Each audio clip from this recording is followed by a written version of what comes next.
Bonjour, dans cette vidéo, nous allons voir ensemble comment lire et construire un diagramme circulaire. On commence avec la lecture. Voici les réponses de 120 élèves à la question suivante. Quel est votre personnage préféré parmi les personnages de la mythologie grecque? On peut lire sur ce diagramme, grâce à la légende, qu'en bleu, on a représenté la part qui correspond aux réponses sirènes. En vert, la part qui représente le nombre de réponses cyclopes. En rose, la part représentant le nombre de réponses minotaures. Et enfin, en orange, toutes les autres réponses qui ont pu être données. On aimerait connaître le nombre d'élèves qui préfèrent les sirènes. C'est donc la part représentée en bleu, c'est la moitié du disque. L'aire de la portion de disque étant proportionnelle au nombre de réponses, je sais que j'ai également la moitié des élèves qui ont répondu sirène à cette question. Une autre façon de voir les choses, c'est de dire que l'angle au centre de cette portion de disque est proportionnel au nombre de réponses. Cet angle, c'est 180 degrés, donc la moitié de 360 degrés. J'ai bien la moitié des élèves qui ont répondu sirène à la question. Il ne me reste plus qu'à diviser 120 par 2, la moitié de 120 c'est 60. 60 élèves préfèrent donc les sirènes. Je voudrais maintenant connaître le nombre d'élèves qui préfèrent les cyclopes.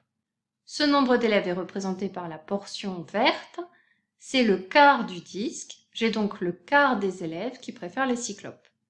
Je divise 120 par 4, 4 fois 3, 12, c'est donc égal à 30. Il y a 30 élèves qui préfèrent les cyclopes. Ces deux mesures d'angle ont été faciles à lire puisqu'on reconnaît facilement la moitié d'un disque et le quart d'un disque.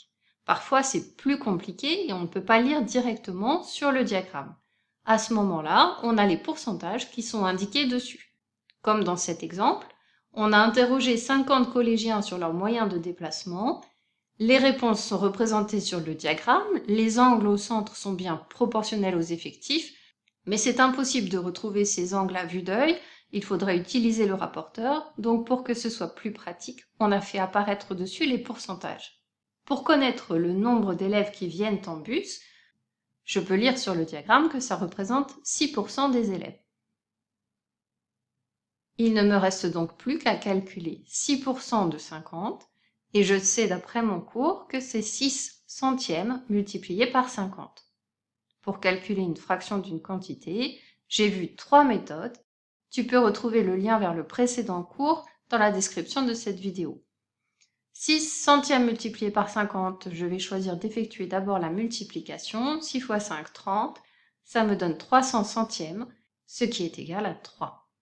Il y a donc 3 élèves parmi les 50 élèves interrogés qui viennent en bus. J'aimerais connaître maintenant le nombre d'élèves qui viennent à pied. Sur le diagramme, je peux lire que 48% des élèves interrogés viennent à pied. Je vais donc calculer 48% de 50, c'est-à-dire que je multiplie 48 centièmes par 50. Toujours les 3 méthodes à ma disposition. Je peux par exemple commencer par la multiplication. 50 fois 48, c'est égal à 2400.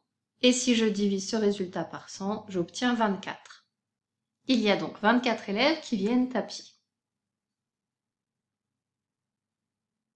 Maintenant, on passe à l'exercice inverse. On voudrait construire un diagramme circulaire.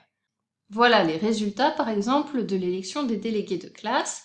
On a eu 4 élèves qui se sont présentés et on a écrit dans le tableau le nombre de voix qu'ils ont obtenues. Jean a obtenu 6 voix, Salma 12, Chloé 5 et Paul 1 voix. Le nombre de votants est égal à 24. On nous donne donc les effectifs, l'effectif total, et nous devons calculer pour chacun des effectifs l'angle au centre qui correspond, de façon à pouvoir tracer le diagramme circulaire. Je vais donc ajouter une ligne et une colonne à mon tableau, une ligne pour le calcul des angles en degrés, et une colonne pour indiquer la légende. La première ligne correspond aux effectifs et la deuxième aux mesures d'angle en degrés. Ce tableau est un tableau de proportionnalité. Un disque complet correspond à un angle au centre de 360 degrés. Comme il s'agit d'un tableau de proportionnalité, je vais par exemple chercher le coefficient de proportionnalité, par combien je multiplie 24 pour obtenir 360. Grâce à mon cours sur les fractions en tant que quotient, je sais que le nombre qui multiplié par 24 est égal à 360, c'est la fraction 360 24e. Et je sais que cette fraction exprime aussi un quotient, c'est le quotient de 360 par 24, je divise 360 par 24 et j'obtiens 15. Donc pour passer de la première ligne à la deuxième ligne de mon tableau de proportionnalité, je multiplie par 15. Passons au calcul des angles. 6 fois 15, c'est égal à 90. 90, c'est un angle droit, donc la part représentant le nombre de voies pour Jean correspond au quart du disque. Pas besoin du rapporteur pour le tracer. Je peux simplement utiliser mon équerre. L'angle correspondant au nombre de votants pour Salma, 12 fois 15, 180 degrés. 180 degrés, c'est un angle plat, je retrouve la moitié de mon disque. Voilà la part représentant le nombre de voix obtenues par Salma. Maintenant pour Chloé, je calcule 5 fois 15, ça me donne 75 degrés. Là, il faut utiliser le rapporteur pour être précis. Je place le centre du rapporteur au centre du cercle. Je fais coïncider le 0 d'une des graduations avec un des côtés de l'angle. Ici, j'ai choisi la graduation intérieure. Sur cette même graduation, je vais lire 75 degrés et je trace le deuxième côté de l'angle. Voilà la part qui représente le nombre de voix obtenues par Chloé. Et comme il ne me reste plus que le nombre de voix obtenues par Paul, je sais que si je ne me suis pas trompée, l'angle qui correspond à la part de Paul mesure 15 degrés. Je peux vérifier à l'aide du rapporteur. Le diagramme n'est pas fini car il manque un titre.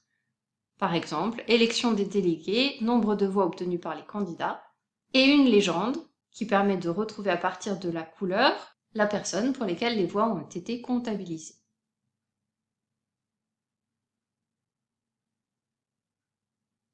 Ce cours sur les diagrammes circulaires est maintenant terminé. À bientôt pour une prochaine vidéo.